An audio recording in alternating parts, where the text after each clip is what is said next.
ఎన్నికలకు ముందు పవన్ పై ఏవేవో మాటలు మాట్లాడిన జగన్ ఇప్పుడు ఏమంటారు? హిందువులంటే జగన్ కు అసలు గౌరవం ఉందా? పవన్ కళ్యాణ్ పై అవాకులు చివాకులు పేలిన జగన్ ఇప్పుడు బుద్ధి తెచ్చుకోవాల్సిన అవసరం ఏర్పడిందా? తిరుమలేశుని విషయంలో ఎలాంటి అపచారం చేసినా అది ఎవరినైనా వెంటాడుతుందా అనే చర్చ ఇప్పుడు రాజకీయాల్లో నడుస్తోంది. మాజీ ముఖ్యమంత్రి వైఎస్ జగన్మోహన్ రెడ్డి వాస్తవానికి క్రిస్టియన్ మతాన్ని ఆచరిస్తున్నారు. చాలా సార్లు స్పెషల్ డేస్ లో చర్చిలకు వెళ్లారు. కానీ అదే సమయంలో తిరుమలేశుని దర్శనానికి వచ్చారు. కానీ ఎప్పుడూ తిరుమలలో డిక్లరేషన్ ఇవ్వలేదు.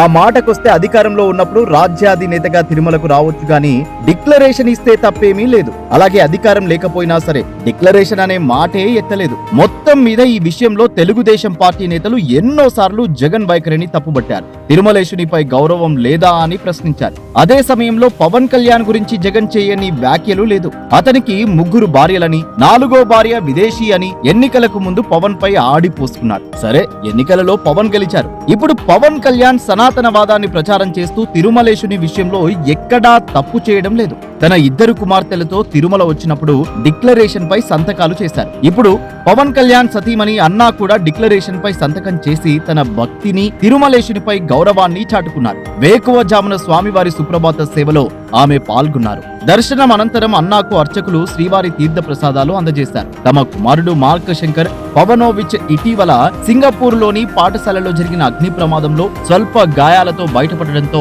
ఆమె స్వామివారిని దర్శించుకుని మొక్కులు చెల్లించుకున్నారు. తమ కుమారుడు కోలుకోవడంతో తిరుమలలో మార్క్ శంకర్ పేరు మీద ఈ రోజు అన్నదానం నిర్వహించారు. ఇందుకోసం మాతృశ్రీ తరిగొండ బెంగమాంబ అన్నప్రసాద కేంద్రంలో మధ్యాహ్నం భోజనానికి 17 లక్షలు వితరణ చేశారు. తానే వడ్డించారు. తాను కూడా ప్రసాదం స్వీకరించారు. ఇక్కడ పేరు మారలేదు, మతం మారలేదు, బిడ్డల పేర్లు పెంపకంపై కూడా భర్తగా ఆధిపత్యం చూపలేదు. అది పవన్ కళ్యాణ్ తన అర్ధాంగికి తానిచ్చిన గౌరవం. అందుకే ఆమెకు కూడా మన ధర్మంపై గౌరవం, నమ్మకం పెరిగాయి. ఇదే సనాతన ధర్మం చెప్పేది అంటూ జనం ప్రశంసిస్తున్నారు.